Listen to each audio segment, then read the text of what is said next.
తెలుగువారి తొలి సంవత్సరాది అనగానే ఉగాది అని టక్కుని చెప్తారు. అలాగే మరి ఇరాన్ ప్రజల సంవత్సరాదిని ఏమంటారు? నోరూజ్. పాపం ఇరాన్ ప్రజలకు నోరూజ్ పండుగ భీకరమైన యుద్ధం మధ్య జరుగుతుంది. భీకరమైనటువంటి ఈ యుద్ధ వాతావరణంలో ఇరాన్ ప్రజల యొక్క నోరూజ్ పండుగ సందర్భంగా ఇజ్రాయెల్ ప్రధాని నెతన్యాహు వాళ్లకు శుభాకాంక్షలు తెలుపుతూ ఒక సందేశాన్ని పంపారు. నెతన్యాహు పంపించినటువంటి ఆ సందేశంలో పరోక్ష సందేశం ఏంటో ఈ వీడియోలో మనం డీకోడ్ చేద్దాం. ఈ వీడియోని చివరి వరకు చూడండి, చాలా ఇంట్రెస్టింగ్గా ఉంటుంది. మరి ఇంకా ఆలస్యం చేయకుండా వీడియోలోకి వెళ్ళేలోపు మన ఛానల్ని సబ్స్క్రైబ్ చేయండి, ఈ వీడియోని లైక్ చేయండి. మేము పైనుంచి చూస్తున్నాము. ఈ ఒక్క వాక్యం చాలు. ఇందులో ఒక హెచ్చరిక ఉంది, అధికారముంది, నిరంతరం గమనిస్తున్నామనే సంకేతముంది. ఇదే ఆ వీడియో సందేశం యొక్క టైటిల్. సరే, ముందుగా ఈ సందేశం ఎక్కడ్నించి వచ్చింది, ఎవరిచ్చారు? ఎందుకంటే ఇక్కడ కేవలం మాటలు ముఖ్యం కాదు, ఆ మాటల వెనుకున్న బలమేంటో అర్థం చేసుకోవడం చాలా ముఖ్యం. ఈ సందేశాన్ని ఇచ్చింది ఎవరో కాదు, స్వయంగా ఇజ్రాయెల్ ప్రధానమంత్రి నెతన్యాహు.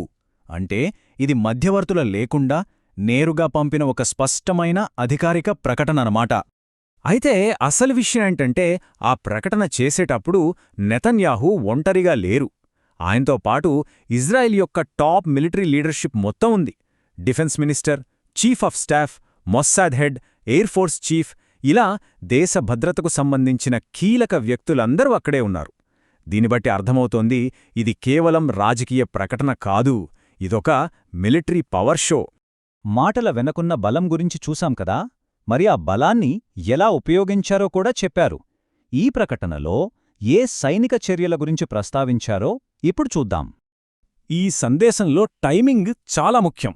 ఇది ఎప్పుడో జరిగిన విషయం కాదు, కేవలం గత 24 గంటల్లో జరిగిన యాక్షన్ గురించి మాట్లాడుతున్నారు. అంటే అంత వేగంగా తక్షణమే జరిగిపోయిందన్నమాట. ఆ యాక్షన్కు సంబంధించిన ఒక ముఖ్యమైన సంఖ్య ఇది, 2. ఇంతకీ ఏంటి 2? ఆ నంబర్ వెనుకున్న విషయం ఇదే. మేము 2 ఉగ్రవాద నాయకులను మట్టుబెట్టాము అని చాలా నిర్దిష్టంగా చెప్పారు. అంటే ఇది ఒక విజయ ప్రకటన. కాని విషయం అక్కడితో ఆగిపోలేదు. దాడులు ఇంకా కొనసాగుతున్నాయని కూడా స్పష్టం చేశారు. మా విమానాలు గ్రౌండ్లో ఉన్న టెర్రర్ ఆపరేటివ్స్ను టార్గెట్ చేస్తున్నాయి అని చెప్పడం ద్వారా తమ ఆపరేషన్ ఇంకా ముగియలేదని, తమ ఆధిపత్యం కొనసాగుతోందని చూపిస్తున్నారు. సరే, ఈ సైనిక చర్యలు ఎవరిమీద? ఇక్కడే ఈ సందేశంలో ఒక కీలకమైన వ్యూహం కనిపిస్తుంది. ఇరాన్ నాయకత్వాన్ని వర్ణించడానికి వాళ్లు వాడిన పదాలు చాలా జాగ్రత్తగా ఎంచుకున్నవి. ఈ వాక్యంలో నిరంకుశత్వం అనే పదం మీద మనం దృష్టి పెట్టాలి. ఇది కేవలం ఒక వర్ణన కాదు, ఇరాన్ ప్రభుత్వానికి చట్టబద్ధత లేదని చెప్పడానికి ఉద్దేశపూర్వకంగా వాడిన పదం. ఈ పద్ధతి సందేశమంతటా స్పష్టంగా కనిపిస్తుంది. ఇరాన్ ప్రభుత్వానికి సంబంధించిన ప్రతీసారీ నిరంకుశత్వం, ఉగ్రవాద నాయకులు, ఉగ్రవాద కార్యకర్తలు ఇలాంటి పదాలనే వాడారు. ఎక్కడా రాజీపడలేదు. కాని సరిగ్గా ఇక్కడే ఈ సందేశం ఒక ఊహించిన మలుపు తీసుకుంటోంది. ఇప్పటివరకు ఇరాన్ ప్రభుత్వాన్ని టార్గెట్ చేసిన మాటలు ఇప్పుడు సడన్గా ఇరాన్ ప్రజల వైపు మళ్ళాయి. ఈ తేడా చూడండి ఎంత స్పష్టంగా ఉందో. ఒకవైపు ప్రభుత్వాన్ని నిరంకుశత్వం, ఉగ్రవాదులు అని కఠినంగా సంబోధిస్తూ, మరోవైపు ప్రజలను ధైర్యవంతులైన ఇరాన్ ప్రజలు అని ఎంతో గౌరవంగా పిలుస్తున్నారు. పాలకుల్ని ప్రజల నుండి వేరుచేసే ఇది ఒక స్పష్టమైన వ్యూహం.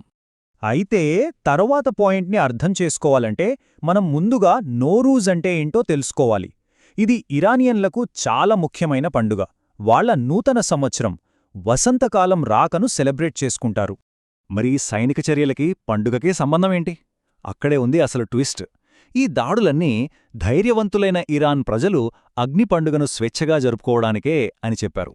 అంటే తమ సైనిక చర్యను ఇరాన్ ప్రజల సాంస్కృతిక స్వేచ్ఛ కోసం చేస్తున్నట్టుగా చిత్రీకరిస్తున్నారు. సరే, ఇప్పుడు ఈ ముక్కలన్నింటినీ కలిపి చూస్తే మనకొక పూర్తి చిత్రం కనిపిస్తుంది. ఈ సందేశం వెనుక ఉన్న అసలు వ్యూహాత్మక ప్రయోజనమేంటో చూద్దాం.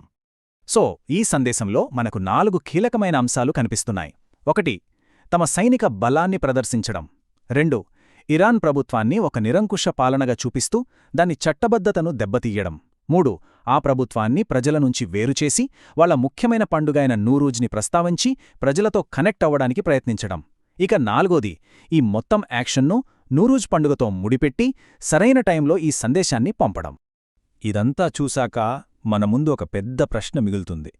యుద్ధానికి, సంఘర్షణకు సంబంధించిన ఒక సందేశంలో సంబరాల భాషను, పండుగల ప్రస్తావనను తీసుకొచ్చినప్పుడు దాని వెనుకున్న అసలు ఉద్దేశమేమిటి? ఆలోచించండి. ఈ రోజుటికి ఈ వీడియో. మరో కొత్త వీడియోతో మళ్ళీ కలుసుకుందాం. అంతవరకు జై హింద్.